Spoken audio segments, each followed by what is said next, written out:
What if I told you that you are living in a library? Not a library of books, but a library of possibilities. A place where every choice you've ever made, every thought you've ever had, and every life your soul has ever touched has left an indelible energetic signature, a trace element in the memory of the cosmos itself.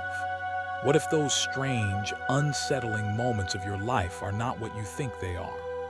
That sudden, gut-wrenching certainty of déjà vu, what if it's not a neurological glitch, but a resonance? The informational echo of a path your soul has already walked. That irrational fear of deep water, of high places, of speaking your truth. What if it's not a flaw in your personality, but a piece of unresolved data from a previous operating system, a lifetime stored on the hard drive of your soul? We move through our lives believing we are islands of consciousness, sealed inside our skulls, making choices in a vacuum. But the deepest frontiers of physics and the most ancient spiritual traditions are now converging on a single, staggering conclusion. Separation is an illusion. We are not islands. We are terminals connected to a vast, non-local field of information. A field so fundamental it acts as the substrate for reality itself. You have felt its presence. You felt it in the profound stillness of meditation, when the chatter of your ego finally subsides and you touch something timeless and whole. You felt it in the creative flash of genius, when an idea arrives fully formed, a download from a source beyond your own mind. You felt it in the eyes of a stranger you've just met, yet feel you have known for 1,000 years. For centuries, we have been told to ignore this data, to dismiss it as fantasy, as wishful thinking, as the romantic ghost in the cold, dead machine of the universe. We were taught to trust only the five senses, to believe only what we could measure and quantify. And so, we have lived like amnesiacs in a palace, unaware of the riches and the history stored in the rooms we were forbidden to enter. We have been governed by forces we do not understand, driven by programs running deep in our subconscious. This brings us to the precipice of the most important discovery you will ever make, not about the world, but about yourself.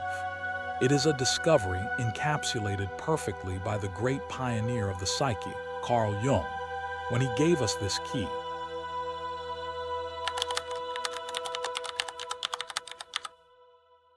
For generations, fate was the only word we had for the invisible architecture of our lives. But what is this unconscious that directs us? Is it merely a personal basement of repressed memories and childhood traumas? Or is it something more? Something vaster, older, and universal? What if the unconscious is our personal access point to a collective database? A field of living memory that holds the source code not just for your life, but for all life. A blueprint of reality itself. The ancient seers of the East had a name for it, the Akasha, from the Sanskrit word for ether or primordial substance. The mystics of every tradition knew it by intuition. Today, we call them the Akashic Records. And make no mistake, this is not a metaphor. This is the next frontier in understanding reality. It is the bridge between science and spirit, the place where quantum mechanics and consciousness finally shake hands. To understand the Akashic Records is to understand that your life is not random, your pain is not pointless, and your future is not a fixed destination you are hurtling towards. It is a set of probabilities you are constantly shaping with the power of your awareness. Today, we journey into the heart of this cosmic library. We will deconstruct the science, explore the history, and unveil the mechanics of how you can consciously access this divine archive. This is not about predicting the future. This is about remembering who you are so you can consciously create it. It is time to stop calling it fate and start calling it what it is. Your own power, waiting to be reclaimed. Welcome to Secrets of the Ancients, where ancient mysteries awaken.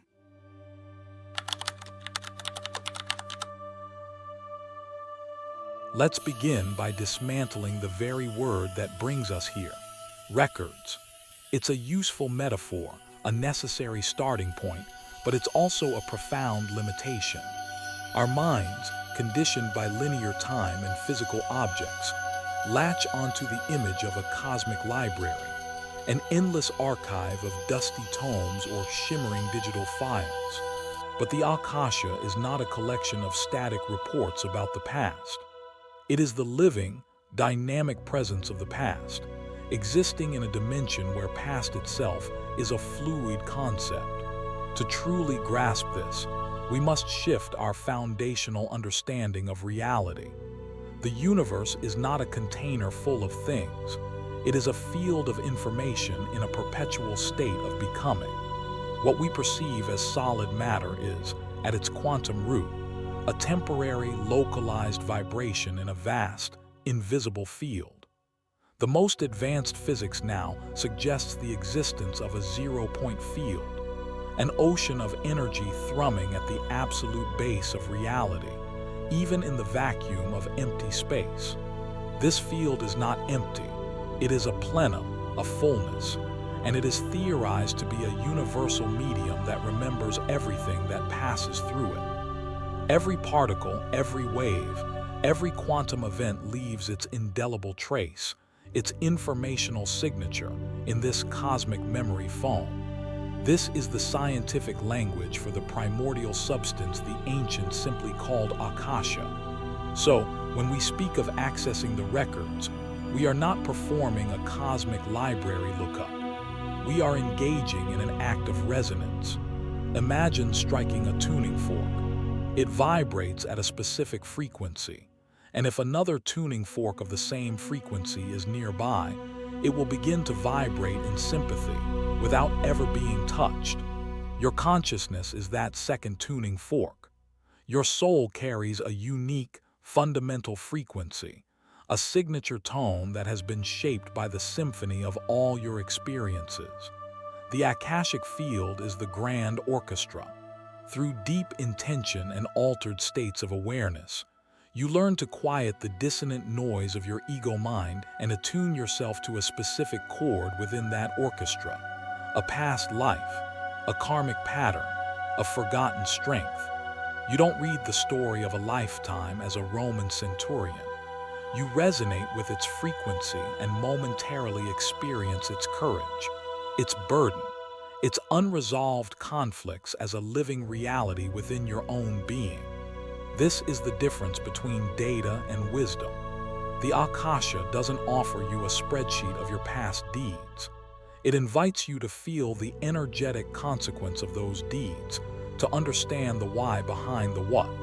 It is a process that mirrors Plato's theory of forms, which proposed that our physical world is merely a realm of shadows, imperfect copies of perfect, eternal archetypes or forms that exist in a higher, non-physical plane. The events of your life are the shadows. The Akashic imprint, the pure intention, the energetic pattern, the soul lesson, is the form. Accessing the records is turning away from the flickering shadows on the cave wall to gaze, for a moment, upon the brilliant causal light of the forms themselves.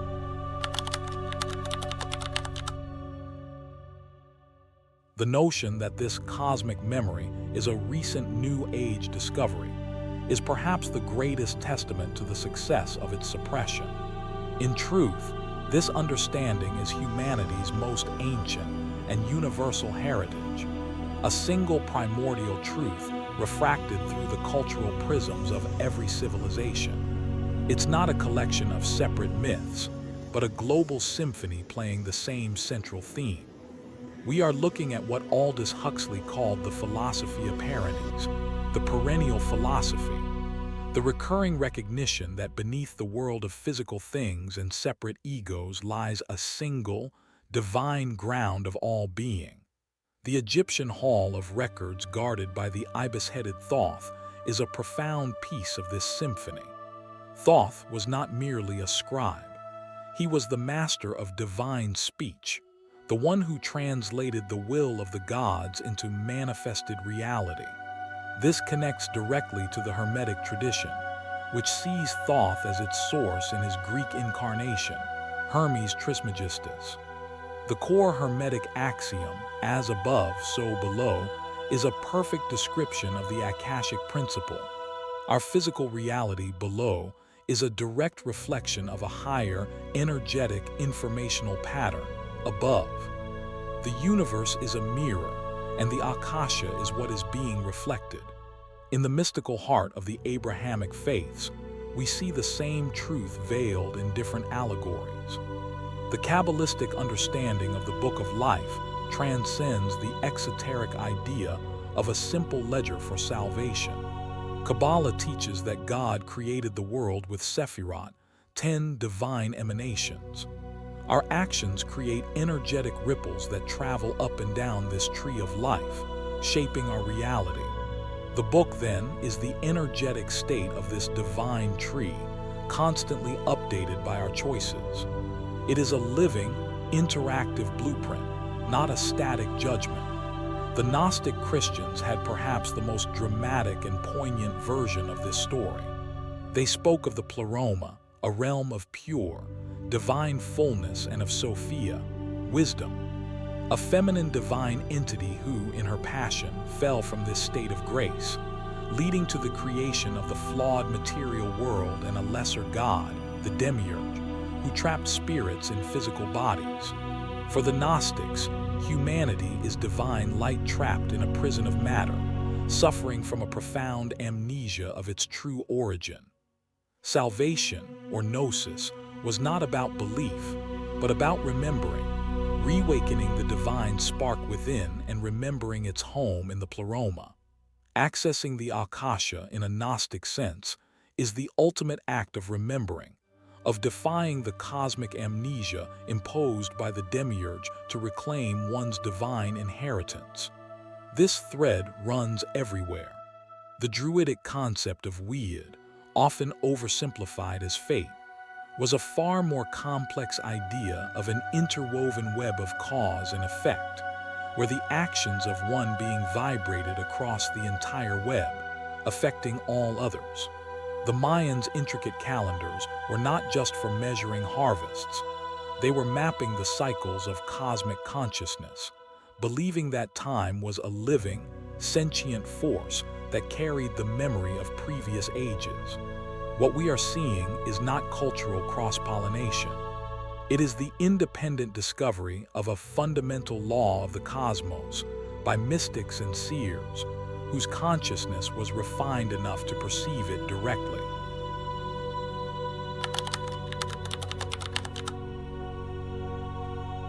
The marginalization of this universal wisdom was not a gentle fading into obscurity. It was a targeted campaign, a war fought not on battlefields, but in the realm of consciousness itself. It was the deliberate construction of a paradigm designed to sever humanity from its own innate power and intuition. The philosophical weapon that dealt the most devastating blow was Cartesian dualism. When René Descartes declared, "I think, therefore I am," he severed mind from matter, spirit from body, and humanity from the living, intelligent cosmos. The universe was no longer a conscious, interconnected being we were part of. It became a dead, mechanical object that we were separate from. Nature was no longer a sacred teacher. It was a resource to be exploited. The body was no longer a vessel of cellular wisdom and ancestral memory.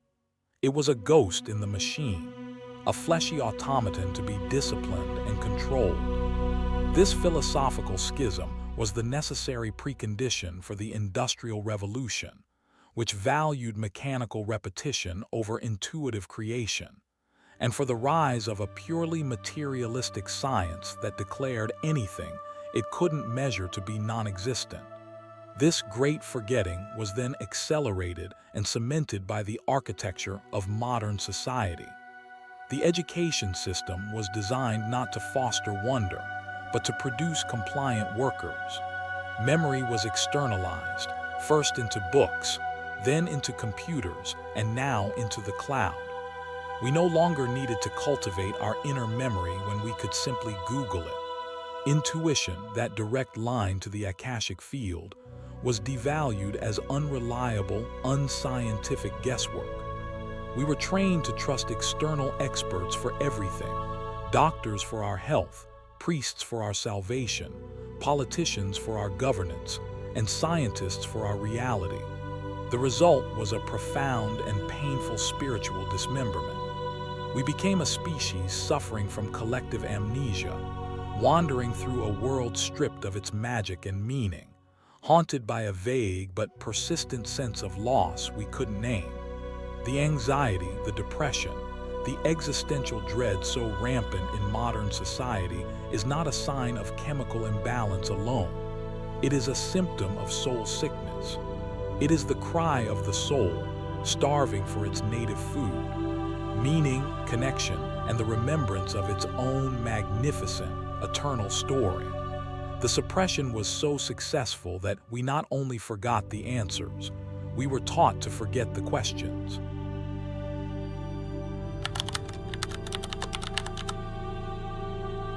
Accessing the Akashic Records is not a mystical appeal to an outside force.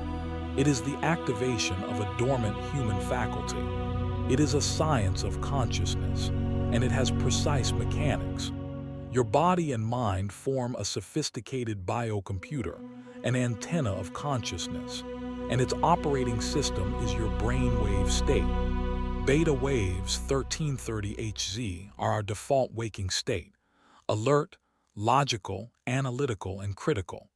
In beta, the antenna is pointed firmly at the external material world. It is the state of the ego, and it acts as a firewall, filtering out the subtle signals from the Akasha. Alpha waves 813 Hz are the state of light relaxation, daydreaming, and meditation. This is the bridge. As you move into alpha, the firewall begins to power down. You become more receptive, more creative, and less critical. Theta waves 48 Hz are the state of deep meditation, REM sleep, and profound insight. This is the realm of the subconscious mind, the gateway to the superconscious. In theta, you are no longer just relaxing the ego, you are transcending it. This is the primary frequency for Akashic access, where information flows not as linear thought, but as holistic, intuitive knowing, gnosis. Gamma waves, 3100 plus Hz, are associated with peak states of consciousness, intense focus, and the binding of information from different parts of the brain into a unified whole. Experienced meditators who access the records often show bursts of gamma, indicating a state of superlucid awareness where they are receiving and processing vast amounts of information simultaneously. Practices like meditation, breathwork, and chanting are not just for relaxation.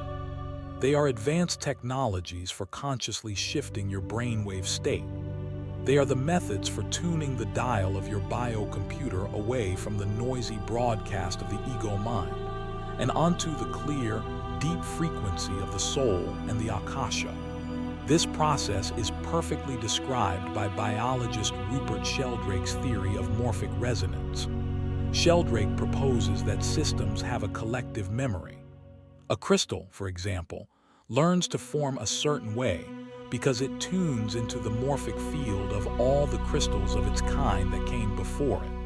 A rat learns a new trick faster if other rats have already learned it, even with no physical contact. He argues that we, as humans, are constantly tapping into the morphic fields of our language, our culture, and our species. From this perspective, the Akashic Records are the ultimate morphic field, the field of the soul itself. When you seek to remember a past life, you are attempting to create a state of morphic resonance with a previous version of your own consciousness. Your intention acts as the search query, and your theta state acts as the modem, allowing you to download the memory file from that field. This isn't supernatural. It's a natural, though highly refined, function of consciousness interacting with the informational substrate of the universe.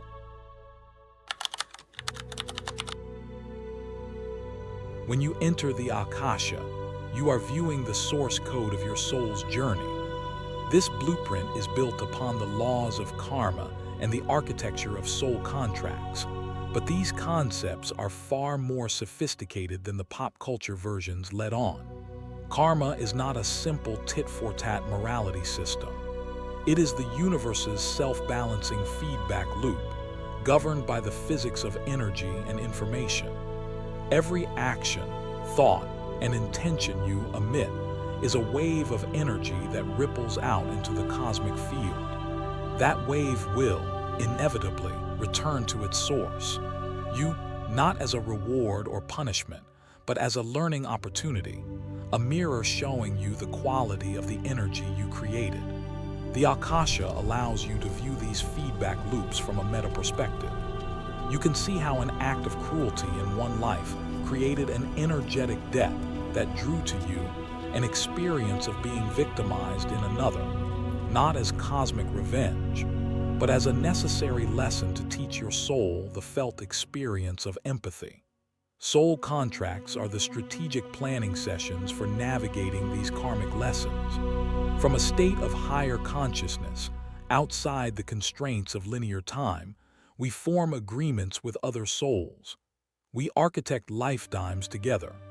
Imagine it like a team of brilliant video game developers designing the next great immersive experience.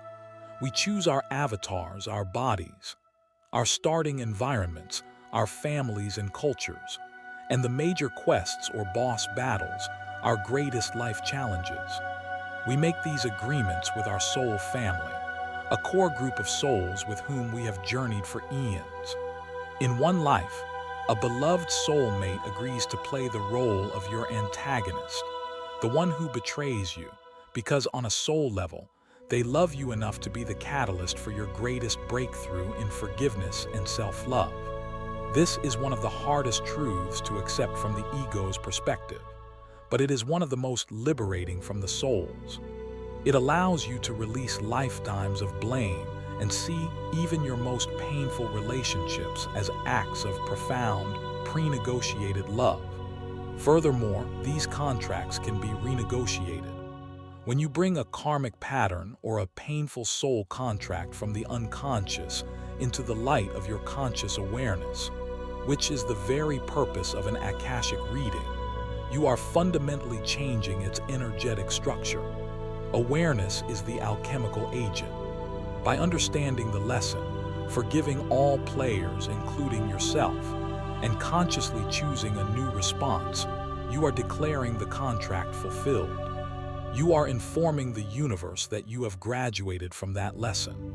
The feedback loop is complete, the karmic debt is cleared, and you are now free to write a new contract based on co-creation and empowerment rather than on conflict and resolution.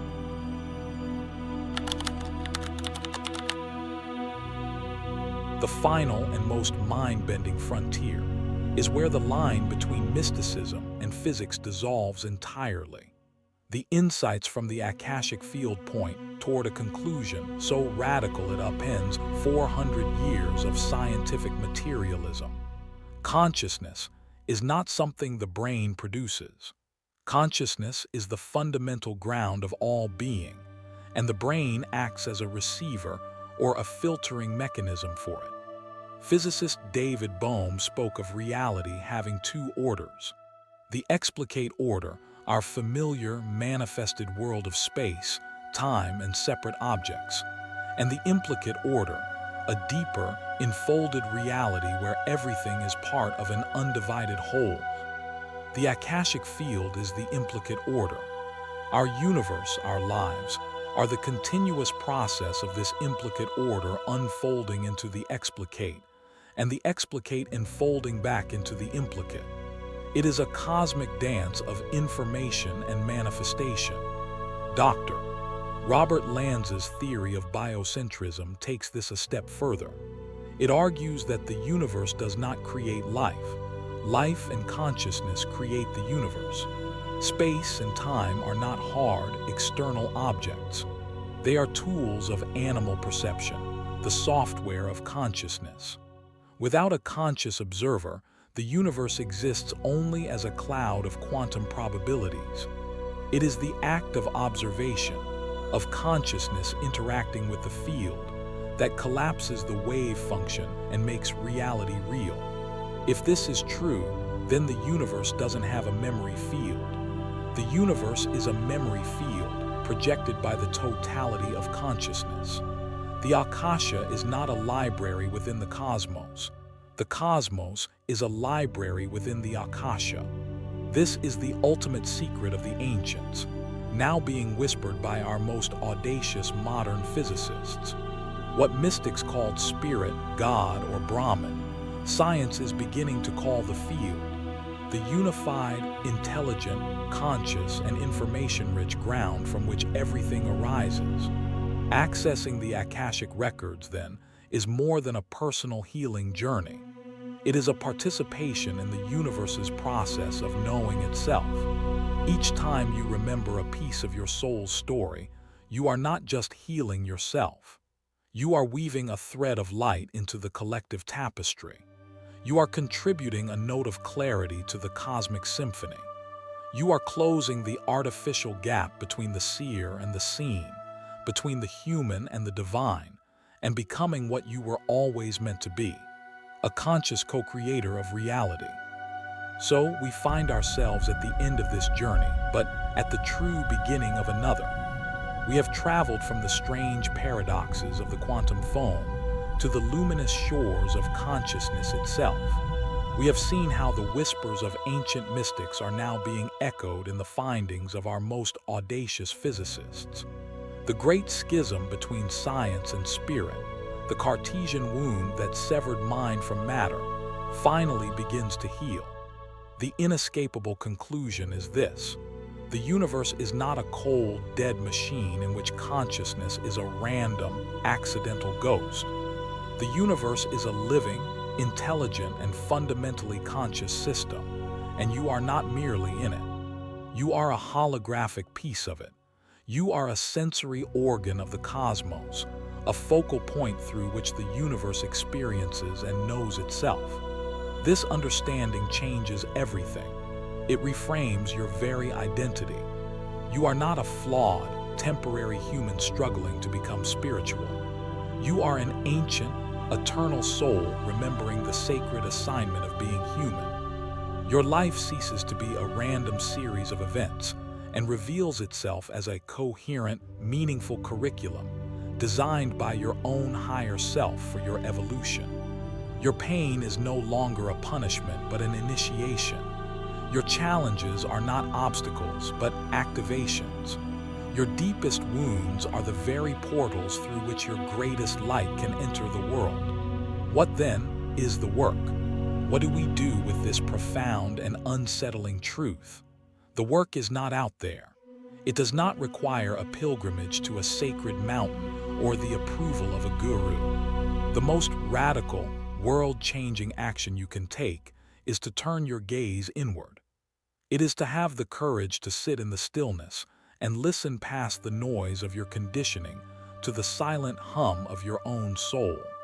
It is to treat your intuition not as a whimsical feeling, but as your most reliable data stream from the unified field. This is the practice of remembrance. Every time you choose presence over distraction, you are accessing the records.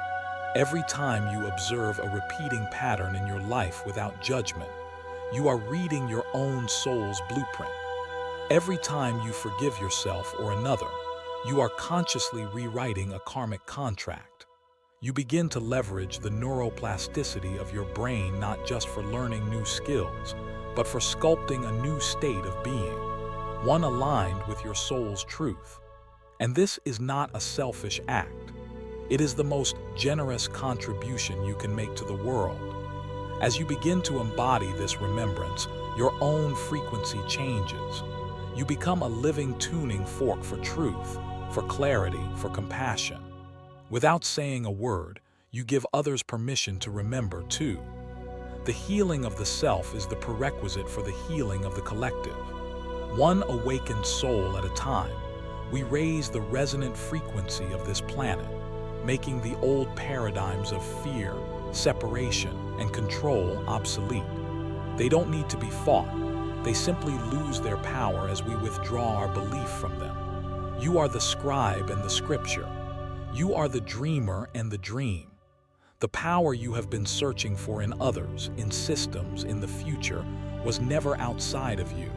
It has been patiently waiting within the silent archive of your own heart. The Akashic Records are not a story that is being told to you. They are a story that is being told through you. You are the living record. You are the author of the next verse in this grand, cosmic poem. The only question that remains is, what will you write now? Let us know in the comments if this resonated with your soul by writing, "I am ready to remember."